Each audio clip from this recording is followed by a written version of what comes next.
우리 출애굽기 말씀입니다. 출애굽기 말씀 34장 10절로 17절 말씀입니다. 출애굽기 34장 10절로 17절, 31장까지 25장부터 31장까지 성막 이야기, 35장부터 40장까지 또 성막 이야기인데, 지금 그 사이에 잠시 지금 이 틈이 나는 사이에 지금 하나님과 모세가 주고받는 이야기죠. 34장 10절로 17절 말씀 한 절씩 번갈아 읽겠습니다. 10절, 여호와께서 이르시되 보라, 내가 언약을 세우나니 곧 내가 아직 온 땅 아무 국민에게도 행하지 아니한 이적을 너희 전체 백성 앞에 행할 것이라. 너가 머무는 나라 백성이 다 여호와의 행하심을 보리니 내가 너를 위하여 행할 일이 두려운 것임이니라. 너는 내가 오늘 내게 명령하는 것을 삼가 지키라.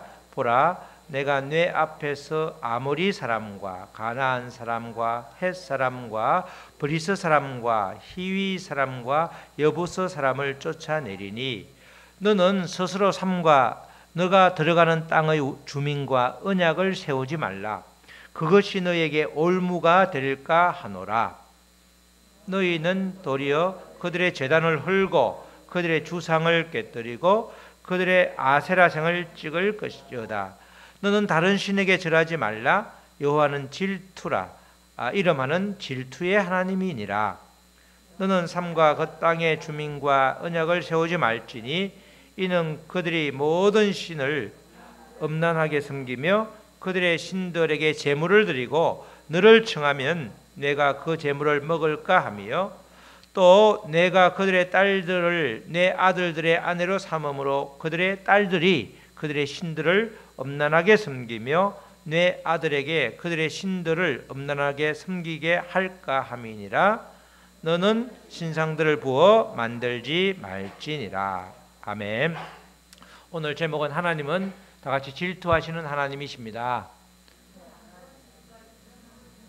하나님은 질투하시는 하나님이십니다. 이런 제목입니다. 우리가 성경을 이렇게 신구약을 전체를 보면 성경 전체는 누구 이야기라고 그랬어요? 나하고 삼위일체 되시는 하나님의 이야기죠. 그러니까 성경에 등장하는 아브라함을 비롯해서 모세, 수많은 선지자들, 수많은 악인들, 또 수많은 사람들이, 사도들 다 할 것 없이 모두가 다 나하고 하나님을 위해서 무료로 찬조해 주시는 출연진에 불과한 겁니다. 왜냐하면 하나님은 나 한 사람을, 우리 한 사람을 천하보다도 귀하다고 생각하셔서 또 아낌없이 독생자를 주셨기 때문에 이렇게 말하는 것이 하나님께 불경도 아니고 또 충분히 전혀 이상한 게 아닌 것이죠. 문제는 내가 나를 그런 존재로 인정하지 않는다는 사실에 문제가 있습니다. 우리가 모세 5경 그러면 거기에 율법이 나오는데 모세 5경에만 율법이 나오죠. 계명이 나오는데 계명은 하도 이게 학자들 옛날에 그 전체 분석을 해보니까 계명이 몇 개라고 그랬어요?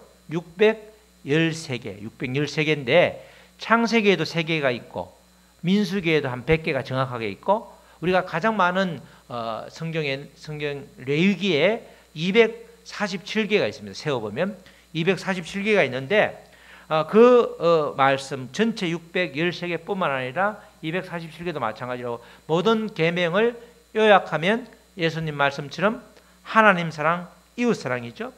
우리는 늘 하나님 사랑, 이웃 사랑은 잘 아는데 그 가운데에 기본의 출발점이 나를 사랑하는 나 사랑이라는 것을 이렇게 까먹을 때가 있습니다. 그걸 놓칠 때가 많죠. 그래서 우리가 보면 레위기 그림을 보면 이렇게 돼 있죠. 레위기 그림을 보면 여러분들 뭐 옆에 쓰여 있는 성경 구절은 잘 몰라도 그 앞에 보면 하트가 하나, 둘, 3개 있죠. 앞에 하나님 사랑은 레위기 1장부터 10장까지는 제사에 대한 이야기. 제사가 번제가 어떻고 태워서 뭘 드리고 흔들어서 요제가 어떻고 뭐 오만 이야기가 다 나오는데 그 제사 종류가 자세하게 나오는데 그 제사는 실제로 하나님을 사랑하는 것, 마음을 다하고 뜻을 다하고 힘을 다하여서 하나님을 사랑하는 그 하나님에 대한 사랑 이야기이고, 그리고 10장 말고 건너뛰어서 17장부터 27장까지는 이웃 사랑에 대한 이야기예요. 소를 훔치면 어떻게 하고, 그죠? 또 아주 절기를 어떻게 지켜야 되고, 뭐 여러 가지 안식일을 어떻게 지켜야 되고, 이웃 사랑과의 부모를 섬기지 않고 부모에게 뭐 어떻게 함부로 하면 죽임을 당하고, 이런 여러 가지 그런 이야기들, 즉 나 이외의 다른 사람들에 대한 사랑, 이웃 사랑에 대한 이야기고, 그 한가운데 11장부터 16장까지는 정결법, 그래서 음식을 먹을 때 만약에 물고기를 먹는데 비늘이 없으면 먹지 말고, 이런 여러 가지 이야기가 나오잖아요. 이렇게 문둥병에 걸렸을 때 제사장에게 가는 이야기, 나의 병에 대한 이야기, 나의 몸에 대한 이야기는 바로 그 정결법이라고 그러는데, 그거는 핵심이 나 사랑이 나 사랑. 그 가운데 빨갛게 하트 표시가 되어 있는 게 나 사랑인데, 그래서 이 율법을 계명을 요약하면 하나님 사랑, 나 사랑, 이웃 사랑이 되는 거죠. 그런데 우리가 나 사랑을 놓칠 때 내가 참 하찮은 존재다, 겸손의 표시를 하는 건 좋은데 정말 나를 자학하면서 나는 이거밖에 안 된다 이러면서 계속 나를 스스로 마귀가 참소하는 그게 속아 넘어가서 나를 아무것도 아닌 사람으로 생각하면 우리가 말씀이 잘 이렇게 전달이 안 되고 잘 해석이 안 되는 거죠. 정말 하나님을 알기 전에는 정말 우리는 하찮은 존재였지만 지금은 전혀 아니죠. 모든 것 되시는 하나님이 나의 아버지이기 때문에, 모든 우주의 주인이신 하나님이 나의 아버지고 내가 그의 상속자이기 때문에 우리는 설령 물질이 부족해도 절대 가난한 사람이 아닌 거죠. 그래서 하나님을 확실하게 나의 아버지로 모시고 살면 어디에 가서도 당당하고 담대한 겁니다. 귀가 죽어서 그냥 어떤 사람 앞에서는 굉장히 아주 작아 보이고 아주 왜소해 보이는 것이 아니라, 하나님이 나의 아버지이기 때문에, 모든 것 되시는 하나님이 나의 아버지이기 때문에 우리는 절대로 두려워해서도 안 되고 또 위축될 필요도 전혀 없는 것이죠. 우리 요새는 축구도 보니까 굉장히 그냥 많이 발전돼 가지고, 예전에는 미리 유럽 그러면 우리가 체력 조건은 그들은 보면 다 아저씨 같고 우리는 아주 그냥 고등학생 같아 가지고 늘 그게 위축이 됐고, 또 남미 그러면 워낙 발기술이 좋으니까 그게 또 위축돼 가지고 이것도 아니고 저것도 아니고 가자마자 그냥 겨우 그냥 아시아는 넘어가는데 가자마자 늘 떨어졌는데, 지금 보니까 경기 하나하나마다 아주 선수들이 이제는 체력 조건도 좋아지고 멘탈도 좋아져 가지고 굉장히 잘 싸우는 걸 보죠. 어디 가도 당당하면 이길 수 있는 거죠. 충분히 우리의 삶도 마찬가지입니다. 하나님이 나의 아버지이기 때문에 우리가 아주 옛날에는 하찮은 존재라고 스스로 생각하고 하나님 만나기 전에는 그런 존재였을지라도 지금은 전혀 그런 존재가 아니다. 그래서 나 사랑이 먼저 돼야 되는 거예요. 내가 나를 사랑해야 그 다음에 하나님 사랑, 이웃 사랑도 참 사랑이 되는 거지, 내가 내 사랑이 전혀 없이 나에 대한 사랑, 나에 대한 실체를 몰라서 나를 전혀 사랑하지 못하면 하나님 사랑, 이웃 사랑도 가식적인 사랑이 될 수밖에 없다는 것이죠. 그래서 우리는 이 하나님에 대해서 성경 신구약 전체를 통해서 계속해서 하나님은 누구신지, 성령님은 누구신지, 예수님은 누구신지에 대해서는 계속해서 기록을 해놓고 있는데 그것을 잘 눈여겨 봐야 되는 것이죠. 우리가 지난주에 우리 하나님으로부터 모세가 시내산에서 받은 그 율법을 십계명 두 돌판을 금송아지 앞에 도착하기 전에 딱 보고 멀리서 보고 깨트리죠. 그리고 그 다음날 정말 40일 금식을 했던 그 모세가 다시 여호와의 하나님의 노여움을 달래려고 시내산을 올라갔잖아요. 올라가는데 하나님께서 동행하여 주겠다는 말을 안 하잖아요. 그렇게 확답을 받지 않은 채로 다시 시내산을 내려와서 아직 성막이 짓기 전이었기 때문에 진 밖에 회막을 치고 그 안에서 계속해서 회개를 하고, 이 백성들도 모세가 회막에서 회개하는 모습을 보고 그들도 같이 회개할 때에 하나님이 다시 찾아오셔서 동행해 주겠다, 그 약속을 받아내야 되잖아요. 그리고 난 다음에 이제 다시 모세가 하나님의 명령에 의해서 십계명을 새길 두 돌판을 가지고 다시 하나님 앞에 올라가죠. 그때 마지막 8번째 시내산에서 올라갔을 때 주신 말씀이 바로 오늘 본문 말씀입니다. 자, 10절 말씀이죠. 34장 10절 말씀에 여호와께서 이르시되, 마지막에 이제 시내산에 올라갔을 때 모세에게 일러주는 거죠. 보라, 내가 언약을 세우나니. 그 사이 언약을 많이 세웠는데 금송아지 사건으로 언약이 깨져버렸죠. 그래서 다시 언약을 세우는 거예요. 곧 내가 아직 온 땅 아무 국민에게도 행하지 아니한 이적을, 지금까지 베풀은 이적도 정말 홍해를 건너고 수많은 이적을 베푸셨는데 그것보다 듣도 보도 못한 이적을 다시 너희 전체 백성 앞에 행할 것이라. 이적을 행한다는 말은 뭐죠? 다른 말로 내가 너희와 함께 가겠다, 확실한 표현을 하는 거예요. 이적을 가면서 가나안 땅에 들어가면서 가나안에 들어가서도 이적을 행한다는 말은 내가 너와 함께 하겠다, 내가 너희 백성과 함께 하겠다, 이 말을 하는 거죠. 너희 전체 백성 앞에 이적을 행할 것이라. 너가 머무는 나라의 백성이 다 여호와의 행하심을 보리니 내가 너를 위하여 행할 일이 두려운 것임이니라. 듣도 보도 못한 아주 기적을 행하기 때문에 아주 다들 깜짝깜짝 놀랄 것이다. 그 이적을 행할 것이다. 끝까지 너희와 함께 하겠다는 약속을 다시 확실하게 해주고 있는 것입니다. 정말 하나님께서 이적을 행해 주신다는 그 말씀을 모세가 들었을 때 이제 회막에서도 동행하겠다는 말씀을 들었지만 확실하게 다시 한번 재확인함으로써 모세는 마음이 굉장히 편안하게 이제 된 것이죠. 그러면서 하나님께서 약속을 지키는데 하나 이제 꼭 지켜야 될 사항을 알려주고 있습니다. 그냥 약속을 지키는 것이 아니라 내가 약속을 지키는데 너희들도 내가 약속을 잘 지키도록, 내가 수많은 이적을 행하도록 너희들도 꼭 이 내가 말하는 명령을 따라주라. 하나님께서 말씀하시는 명령은 아무도 지킬 수 없는 그런 명령을 하는 것이 아니라 조금만 애를 쓰면 다 지킬 수 있는 그런 명령이 되는 거죠. 그 명령이 오늘 읽은 11절로 13절 말씀이죠. 너는 내가 오늘 너에게 명령하는 것을 삼가 지키라. 보라, 내가 내 앞에서 지금 이제 가나안 땅에 들어갈 때 거기에 먼저 있던 원주민들, 이방 신을 섬기는 원주민들을 열거하는 거죠. 아모리 사람과 가나안 사람과 헷 사람과 브리스 사람과 히위 사람, 종족을 말하는 거죠. 여부스 사람을 쫓아내니 누가 쫓아내는 거죠? 내가 하나님께서 쫓아내는 거죠. 그래서 여호수아가 정복 전쟁을 할 때 정말 얼토당토 안 하는 이 병력도 아무것도 없는 이들에게 아주 전략적으로 하나님께서 지시하심으로 싹 다 쫓아내는 그런 일이 있단 말이죠. 그럴 때 반드시 너는 스스로 삼가 너가 들어가는 땅의 주민들과 언약을 세우지 말라. 그들과 타협하지 말라. 그들을 진멸하라. 그래서 헤렘이라고 그러는데 그들을 진멸하라.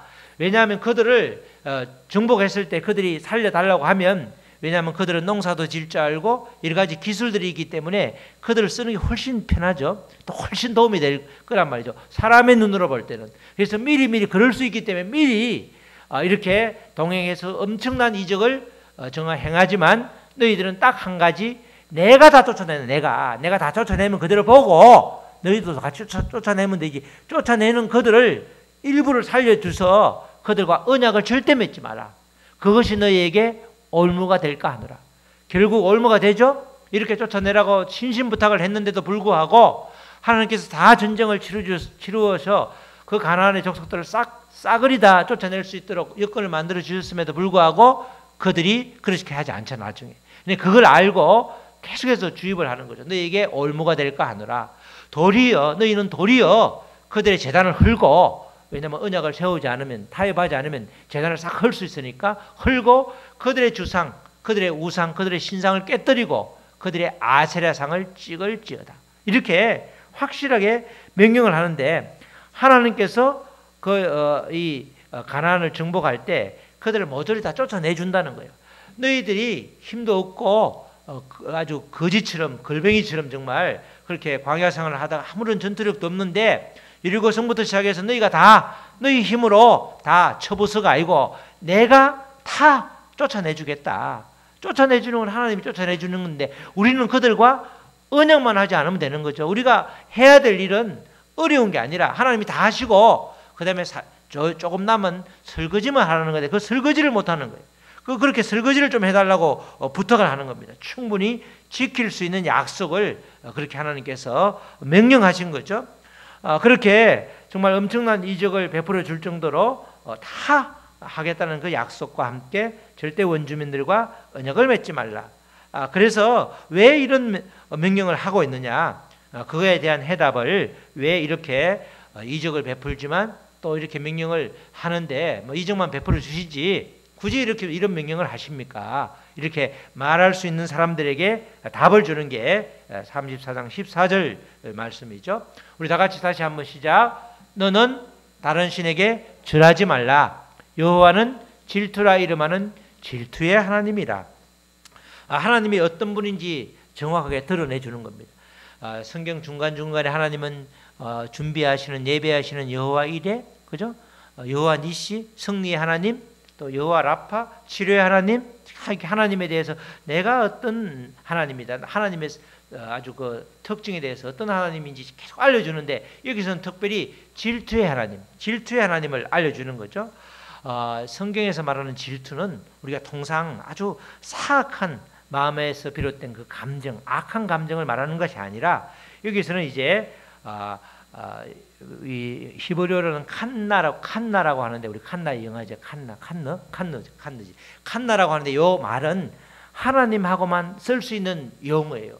다른데 사람의 질투는 전혀 다른 용어고 말은 우리말로는 질투인데 여기서는 질투란 말은 칸나라는 말을 쓰는데 아주 우상 숭배자에 대해서 하나님의 정당하고 거룩한 분노를 이렇게 표현하는 거예요. 그래서 하나님은 인간의 질투가 아니라 정말 하나님의 우상 숭배, 사람들이 우상 숭배, 하나님 아닌 다른 것을 숭배하는 것을 절대 하지 못하게 하는. 그래서 하나님의 백성을 너무나 사랑하기 때문에 그 백성이 당신에게서 떠나간다든지 또는 그 백성의 마음이 다른 곳에 쏠려 있다든지 또는 그 삶이 부패하고 타락해 간다든지 하는 것을 절대로 앉아서 바라보지 않겠다. 그걸 강조하는 말이다. 우리가 질투하는 하나님이란 말이 우리의 하나님의 백성에 대해서 아주 타는 듯한 극렬하게 타는 듯한 불과 같이 우리를 아주 사랑해주고 아주 우리를 얼마나 열렬히 하나님의 백성을 사랑하는지 그것에 대한 표현이 질투하시는 하나님 이렇게 표현하는 겁니다. 사실 사랑하지 않으면 이렇게 이런 마음을 갖지 않죠. 사랑하지 않으면 무관심, 그죠? 그런 무관심이니까 뭐 우리가 세상 사람도 사랑하지 않으면 질투라든가 시기심이 일어날 수가 없는 거죠. 무관심하면 그냥 투명인간처럼 있든 말든 전혀 그냥 말도 섞지 않은 그런 사람을 정말 본 적이 있는데 참 마음이 힘들겠더라고. 부인하고 같이 있어도 부인이 긁어치는 아주 물건처럼 툭 치고 그냥 가버리고 밥도 혼자서 먹고 그런데 참 그렇게 한 공간에서 살아간다는 게 얼마나 힘들까. 정말 겪어보지 않았어도 잘 그 실체를 모르겠지만은 생각만 해도 아주 끔찍한 일이죠. 하나님은 그런데 우리를 그냥 내버려 두지 않으시고 하나님께서 그렇게 아주 우리를 지켜주시고 우리가 다른 마음을 품지 않도록 다른 것을 바라보지 않도록 다른 것을 의지하지 않도록 그렇게 의지하는 것 다른 말로 우상을 숭배하는 걸 굉장히 싫어하는 거예요. 그 뜻이 질투하는 하나님이다. 그렇게 표현을 하고 있죠. 이 질투하시는 하나님의 표현은 성경에 몇 구절에 여러 군데 나오는데 서너 군데 나오죠. 그런데 특별히 또 신명기 4장 24절에도 그런 표현이 나오죠. 신명기에 내 하나님은 질투하시는 하나님이라 그 앞에 여호와는 소멸하시는 불이요. 이렇게 나오죠. 이 소멸하시는 불을 또 하나 더 강조하고 있는데 이 소멸한다 이 말은 원어로 삼켜버린다. 또 다른 말로 맹렬한 이런 뜻이에요. 그래서 아주 하나님께서는 경우에 따라서는 이렇게 삼켜버릴 정도, 불로 삼켜버릴 정도로 심판하실 때도 있다. 그죠? 그러면서 질투하시는 하나님이 같이 나오죠. 이 질투하시는 하나님이라는 말씀이 나올 때 꼭 그 앞에 뭐가 나오겠어요? 우상숭배 이야기가 꼭 나와. 우상숭배를 절대 하지 마라 이 말을 강력하게 질투하는 하나님이니까 그러지 말아라. 그 말에 꼭 질투하시는 하나님이란 말이 몇 구절 나오는 그 앞에는 꼭 우상숭배에 대한 이야기가 나오죠. 그래서 하나님은 하나님 아닌 다른 것을 의지하는 것을 극도로 싫어하는 겁니다. 너무너무 싫어하는, 다른 것보다 가장 싫어하는 거죠. 그래서 구약 성경에 특히 예언서를 보면 하나님 아닌 다른 것들을 숭배해서 우상을 숭배해서 어려움을 당하잖아요. 그죠? 하나님께서 어려움을 주는 가장 결정적인 이유는 하나님 아닌 다른 것을 의지할 때 그렇게 되는 거죠. 에레미야 에가서도 마찬가지죠. 에레미야 에가서에도 백성들의 죄 때문에 큰 참혹한 아주 어려움을 겪는다고 표현되어 있는데 딱 한 구절, 에레미야 5장 6절 7절에 보면 딱 한 구절 나와. 그 죄의 내용이 그 당시에 애굽을 의지하고 아시리아를 의지하는 그 버릇, 그것을 굉장히 싫어하는 거예요. 하나님을 의지하지 않고 애굽이 셀 것 같으니까 애굽에 살짝 의지했다가 또 아수르가 힘이 셀 거니까 그 분란이 있었지만 또 지도자들이 아수르에 의지하고 이러다 보니까 결국은 하나님을 의지하지 않으니까 신흥 강국 바벨론에게 짓밟히고 그들이 모조리 다 시드기야 눈이 뽑히고 그래서 전부 끌려가서 70년 동안 포로 생활을 하는 엄청난 어려움을 당하잖아요. 그 출발점이 죄인데 그 죄의 내용이 하나님을 의지하지 않는 거예요. 우리도 마찬가지죠. 아주 믿음 생활을 잘하는 것처럼 보이지만 우리가 순간순간 이렇게 갑자기 어려움이 오고 갑자기 아주 마음이 힘들 때는 하나님을 의지하지 않고 놀 때가 있다는 거예요. 내가 돈이 하나도 없는데 어떡하지? 그죠? 하나님은 온데간데 없고 돈이 없어. 너무 없어. 힘들다. 힘든 건 힘든 들지만은 의지를 하면 안 되는 거죠. 하나님은 그렇게 하나님 아닌 다른 것을 의지하는 것을 굉장히 싫어하는데 그 표현을 나는 질투하는 하나님이다. 이렇게 말하는 거예요. 하나님이 애굽에서 나온 그 백성들, 애굽에서 하나님이 친히 이스라엘 백성들을 다 끌고 왔는데 그들이 결국은 모세가 시내산에서 하나님이 함께 해주겠다는 표시로 성막을 만드는 방법을 알려주고 두 돌판에 말씀을 새겨서 내려 보내주려고 하는 그 중간에 40일을 못 참아서 뭘 만들죠? 금송아지를 만드는 거야. 야, 얘들 옛날에도 알았지만 정말 보통 찔긴 놈들이 아니구나. 이것들 도저히 안 되겠다. 내가 갈 수가 없다. 이러다가 모세가 중보기도 하고 매달리고 회개하고 그 모습을 보고 또 마음이 약해서 마음을 활짝 열잖아. 그러면서 다시 언약을 세우잖아. 금송아지를 보면서 금송아지 사건을 보면서 이야, 정말 내가 질투하시는 하나님이라는 걸 분명히 알려줘야 되겠다. 나는 그냥 모든 걸 다 용인하는 용서의 하나님이고 구원의 하나님이 아니라 그것뿐만 아니라 나도 질투하는 하나님이야. 나도 인격체를 가진 질투하는 하나님이다. 그걸 알려줘야지 얘들이 알겠구나 라고 해서 그 부분을 확실하게 알려주는 거죠. 나는 질투하는 하나님이다. 그리고 그러면서 이제 우리 3장 15장 17절에서 다시 이어지죠. 하지 말아야 될 것을 분명하게 말해주는 겁니다. 너는 삶과 그 땅 주민과 언약을 세우지 말지니. 그 앞에 다시 했던 명령을 풀어주는 거죠. 이는 그들이 모든 신을 엄란하게 섬기며 모든 신을 섬긴다, 우상을 섬긴다, 하나님을 의지하지 않는다는 거죠. 그들은 나하고 아무 상관이 없는 자들이란 말이죠. 그들이 원주민들은 모든 신을 엄란하게 섬기며 그들의 신들에게 제물을 드리고 또 너를 청하면 너가 그 제물을 먹을까 합니다. 너희들이 보니까 그 40일 동안 모세가 자리 비운 사이에 금송아지를 만들 정도였으니까 그 피가 흐르는 이스라엘 백성들 내가 하나님의 백성이라고 나의 백성이라고 말하지만 정말 그 아예 뿌리를 없애줘야 되니까 내가 그 제물을 먹을까 함이며. 자 16절 또 내가 그들의 딸들을 내 아들들의 아내로 삼으면 그 딸들이 여전히 신들을 가져오니까 그들의 딸들이 그들의 신을 음란하게 섬기고 내 아들에게 그들의 신들을 음란하게 섬기게 할까. 결혼을 이방인과 통혼하면 그렇게 또 그들의 신을 가까이 하게 된다. 그리고 너는 신상들을 부어 만들지 말지니라. 금송아지 사건을 염두에 두는 거죠. 너 그 금송아지 때문에 많이 죽었지. 정말 내가 아주 너희들을 다 손을 떼고 싹 다 그냥 진멸을 하려고 했었는데 정말 그러지 마라. 너는 신상들을 부어 만들지 말지니라. 다시 하나님의 명령을 자세하게 풀어주고 있는 것입니다. 이 다시는 금송아지와 같은 신상을 만들지 말라. 이것은 이 명령은 지켜도 되고 그리고 지켜도 안 지켜도 되는 할 수 있다가 아니죠. 너는 신상을 부어 만들지 말았으면 좋겠다가 아니고 만들지 말지니라. 아주 금지의 명령 반드시 따라줘야 되는 거죠. 우리가 법에도 보면 할 수 있다 그러면 해도 되고 안 돼도 되는 거죠. 한다 그러면 무조건 해야 돼. 강행법규인데 법규 내에서도 할 수 있다 그러면 안 해도 처벌을 안 해. 한다 그러면 반드시 처벌을 한단 말이죠. 안 하면 하나님은 너는 신상들을 부어 만들지 말지. 한번 쏘가가지고 아주 엄청나게 힘든 적이 있었기 때문에 절대 신상들을 부어 만들지 말지니라 이렇게 말하는 겁니다. 하나님께서는 질투하시는 하나님이라고 말씀하시는 그 깊은 뜻을 우리가 마음에 잘 새겨야 되는 거죠.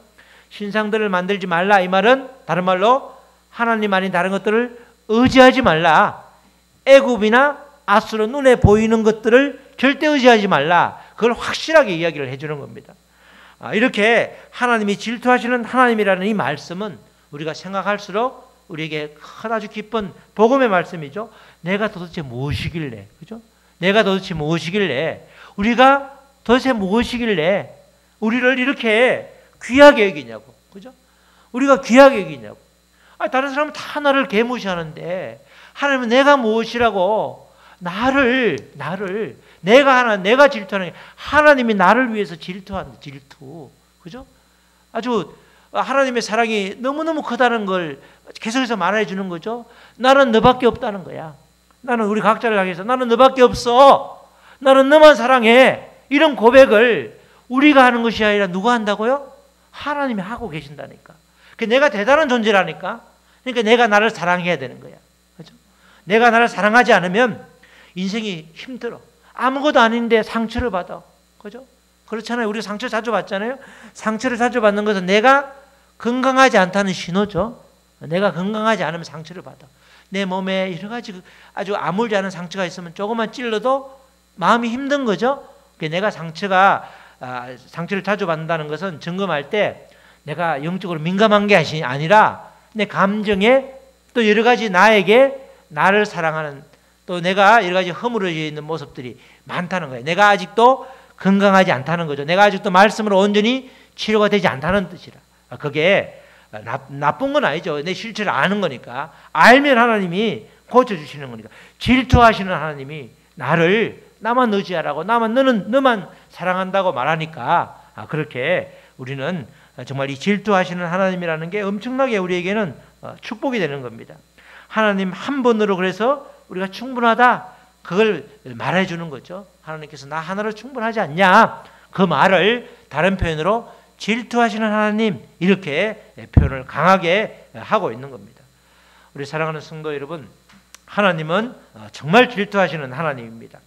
하나님의 백성들이 눈을 돌려서 다른 우상을 만들고 섬기는 것을 극도로 싫어하시는, 그럴 때는 맹렬한 불, 삼키는 불로 심판할 정도로 그렇게 소멸하시는 불. 우리가 소멸을 한다니까 소멸이니까 우리가 꺼져간다고 생각하는데 원래는 이게 정말 아주 삼켜버리는 불이다, 그렇게 해석하는 게 더 와닿는데, 그렇게 우리의 하나님 눈을 다른데 우리가 다른 데로 돌리는 것 자체를 하나님이 싫어하시는 거예요. 그런데 의외로 우리가 우상을 굉장히 많이 만들고 살고 의외로 익숙한 사람들이죠. 우상을 섬긴다는 말, 하나님이 아닌 다른 것을 섬긴다는 뜻인데, 때로는 나의 젊음을, 나의 지식을, 나의 재력을, 그죠? 나의 자녀를, 나의 부모를 그렇게 더 의지하면 그것이 우상이 되는 겁니다. 때로는 우상인 줄도 모른 채 하나님이 그토록 싫어하는 우상을 나도 모르는 사이에 섬기고 있을 때가 많다는 겁니다. 우리가 알면 고치죠. 몰라서 고칠 때가 많은 거야. 그죠? 우리가 알면 고친다고. 모르기 때문에 고치지 못할 때가 많은데, 그래서 늘 말씀의 거울로 날마다 나를 비춰보아야 되는 거죠.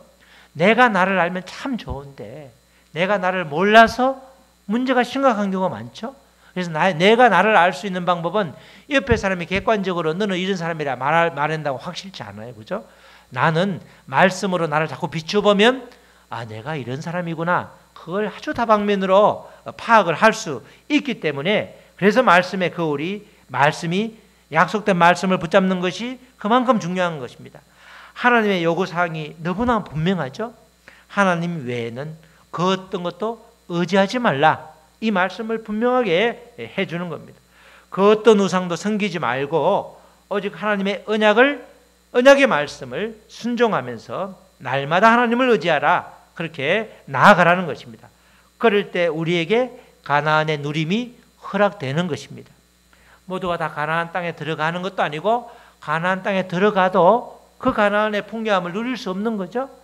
하나님 질투하시는 하나님을 바라보면서 그렇게 우리가 날마다 말씀으로 나의 실체를 파악하고 다시금 말씀에 가까이 가면서 그 말씀과 나와의 그 간극을 줄이면서 그렇게 살아갈 때에 우리는 풍요함을 누릴 수 있다는 것입니다. 우리 모두 나의 하나님이 질투하시는 하나님을 알고 그분이 극도로 하지 말 것을 명령한 그 우상을 어떤 모양이라도 만들지 말고 섬기지도 말 것을 결단하면서 주님 만날 그날까지 날마다 승리하시기를 주님의 이름으로 축원합니다. 아멘.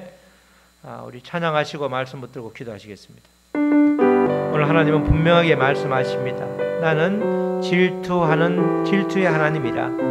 하나님이 내가 누구신지를 하나님 스스로 알려주셨습니다. 하나님은 우리 각자를 향해서 너무나 우리 각자를 사랑하고 너무나 우리 각자를 정말 귀하게 여기는지, 정말 아버지 우리가 한눈 팔면 정말 불타는 불에 타는 불에 심판할 정도로 그렇게 아주 하나님께서는 질투의 아버지 화신입니다.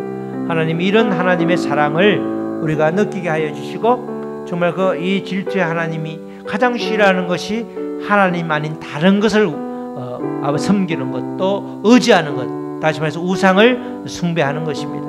주님께서 우리의 마음에 있는 모든 우상을 버리게 하시고 오로지 질투하는 하나님과 짝하여서 이 땅에서 또 천국에서 하늘 풍성히 누리게 하여 주시옵소서. 우리 다 같이 손에서 잠시 기도하시겠습니다. 하나님 아버지 감사합니다. 하나님께서 아버지 동행하시가 했다는 확실한 표현으로 이적을 행한다고, 듣도 보도 못한 이적을 행한다고 말씀하시면서 그렇게 다 아버지 가나안 땅의 모든 아버지 족속들을 아버지 전부 제하여 줄 테니, 물리쳐 줄 테니 그들에게 물리침을 당하는 그들에게 정복민을 아버지 그들과 타협하지 말 것을 강력하게 주문하고 계십니다.